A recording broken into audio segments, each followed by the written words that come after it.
Can you lose weight with intermittent fasting?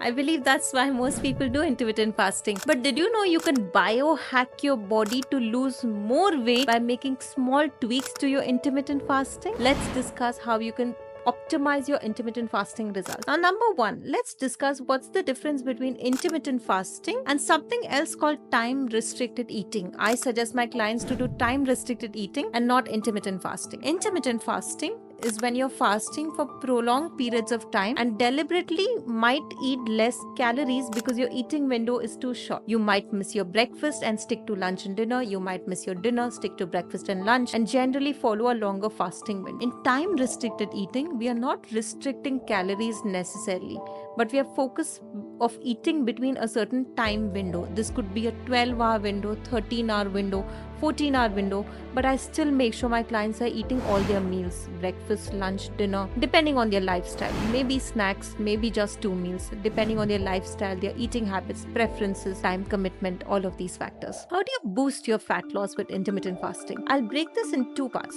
The first part discussing what you can do to boost your fat loss. The second part discussing what you should not be doing with intermittent fasting. For the first part, how do you boost your fat loss? Number one, the concept of front loading calories. Now let's say I have an experiment group and this experiment was done, and you ask the experiment group, divide them in 2 parts, group A and group B. Group A is eating the same calories as group B is eating. They are exercising the same amount. Everything remains the same, including their macro breakdown, which is the amount of proteins, carbohydrates, fats, the breakdown. They're getting it exactly the same, but group A is eating all their calories between 8 a.m. and 12 p.m. in the first half of the day, and group B is eating the calories between 4 p.m. and 8 p.m. in second half of the day. What do you think might happen? I've given you a clue, so obviously you see that group A tends to have better results in terms of body composition. Their fat loss versus muscle gain is much better. They also see an improvement in their chronic disease markers, so triglyceride levels, their cholesterol levels, their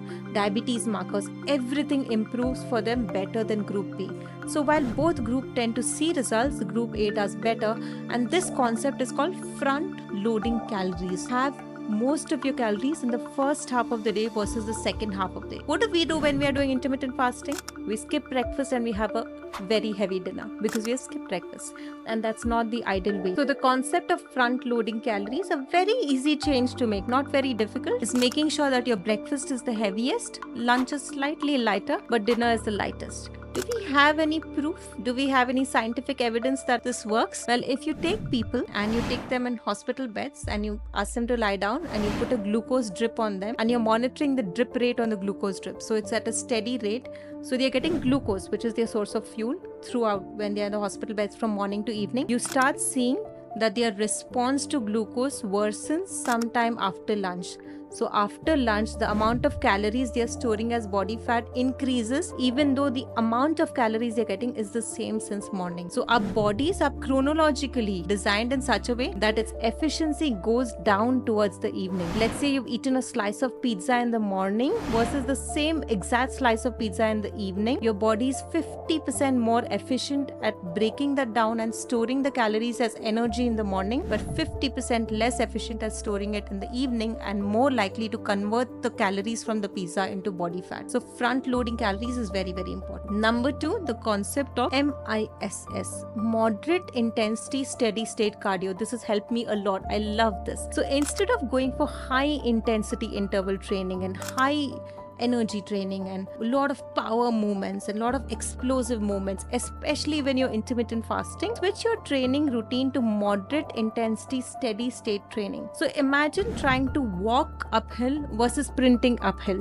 When you're walking uphill, your intensity is about 6 on 10. It's not very easy, but it's not very, very hard. But when you're sprinting uphill, your intensity is about 8 on 10. It is really exhausting. And by changing your training routine to include more moderate intensity training, you start seeing more benefits. Why is this happening? Now, intermittent fasting is a hormetic stress. It's a stress you're giving on your body. Hormetic it's an important stress. It's a beneficial stress. High intensity interval training is also a hormetic stress. And 2 hormetic stresses can interfere with your Adrenal glands trigger the production of more stress hormones. Recovery is not as optimal when you're intermittent fasting. Switch your training routine to be moderate intensity instead of high intensity training. Does that mean high intensity training is bad for you? No. Right now we are talking from the perspective of fat loss. But let's say I had an athlete where high intensity explosive movements were important, like a sprinter, I would work on high intensity training. But then we are not working on fat loss. If your goal is fat loss from intermittent fasting, training style should resemble that. Number 3, aim to have a 1-hour gap from your wake up time to your first meal. Don't wake up and immediately have food. I know my dad does this because he had a forward from WhatsApp saying that the first thing you should do in the morning is drink a glass of basil water. I don't even remember what.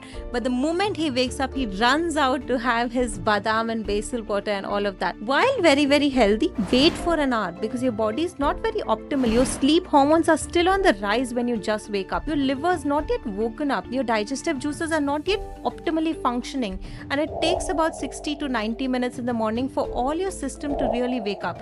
So fast for the 1 hour of waking up in the morning, and aim to fast about 2 to 3 hours after your last meal in the evening before you go to bed. And this itself, the small change, and most of us do it the other way. We fast for about 3 hours in the morning if you're following an IF window, and we eat food very close to bedtime. So just making that change can optimize your fat loss on intermittent fast. Everything we do when it comes to fat loss should be biohacking the body, meaning minimum work with maximum results. Now either way you're going to get results. You do intermittent fasting with eating late calories in the later half versus the first, you will still get results. Your results are much more slower, but making these small tweaks can fast forward your results. Let's now discuss what are the few things you should avoid when intermittent fasting. The first most important one, don't drop your calories too much. Let's say you're skipping a meal and you're only having 2 meals because you want to lose weight fast, and the 2 meals maximum, you can eat more if it's hyperpalatable food, but if you're eating healthy food, 600-700 calories is the maximum you can eat per meal. Your stomach is going to be full, and 600-700 calories into 2 is about 12-1400 calories, which is very, very low. Now when you drop your calories, not only are you dropping your calories, but you're also dropping your micronutrients, meaning you're not getting enough calcium, zinc, iodine, magnesium, selenium. All of these nutrients are also going down because you're not getting enough food, and this can interfere with your skin health, your hair health. It's going to lead to more obesity and drop in body muscle mass, and that's not healthy for you. So when you're trying to do intermittent fasting and you genuinely want to see very good results, work with an expert who can calculate your micronutrients a little bit more carefully, and don't starve yourself too much. Let's say that with 1200 calories you start losing weight and then you plateau. Then what will you do? Then you'll drop it to 1000, then you'll drop it to 800. You can't keep dropping calories, right? So that's not healthy. So you want to make sure that you start off at a very healthy calorie range, and trust me, as long as you're eating healthy food, you're not going to be gaining weight. We don't, in my organization, we don't suggest intermittent fasting for fat loss either. We do intermittent fasting from a longevity perspective, chronic disease prevention perspective, from a healthy aging perspective. Fat loss is a byproduct, and fat loss can very well be achieved without intermittent fasting. So you really don't have to do it also. But if you're doing it, don't drop your calories too much. The other mistake I see people doing is they do intermittent fasting from Monday to Friday. And then Saturday, Sunday, they eat whatever they want, whenever they want, because they've given themselves the permission that I was so good all through the week, so I deserve these meals outside. Now, this is like a jet lag, it's a digestive jet lag. Imagine you're working on your sleep health, and once in a week, every Friday, you're taking a flight halfway through the continent. It's going to take 2 days for your system to reset its circadian cycle, right?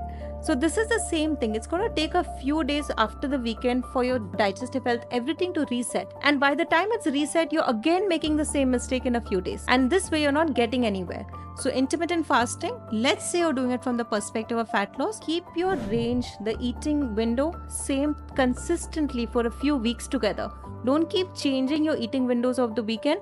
Yes, a 30-45 minutes up and down is completely fine, but your body's conditioned to that. Your insulin release, your body's digestive juices release, everything is planned as per your meals. And when you're disrupting that too much, it's like a jet lag your system is going through, and many people don't get results with that. And the last and most important thing, only do intermittent fasting if this can be a lifestyle change for you. Let me give you an example. My partner and I, we start work very early in the morning, and we work in different places. So we don't get to see each other till evening. And we really work for our family, right? To spend time with our family and to be with our family. And when I started following an intermittent fasting window and I wanted to finish my dinner by 6:30, I realized that I'm not even spending dinners with him. So there's no time I'm really spending and talking to him.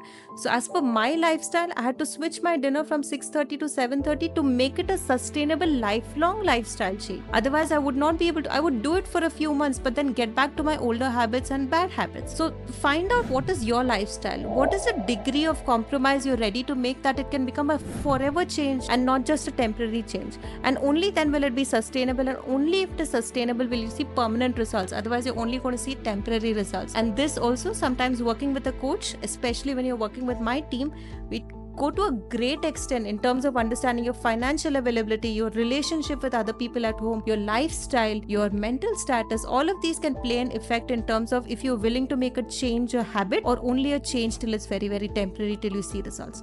So ask yourself, can you do IF forever? If not, there are other ways to lose weight, and let's focus on some of them. For more information, I have a very detailed blog on intermittent fasting, including a meal plan in the end. So if you're interested to read that, then you can find the link in the description. Please make sure to click and get more information. If you want to work with our team, then get on an exploratory call. Let's explore ways how we can help you.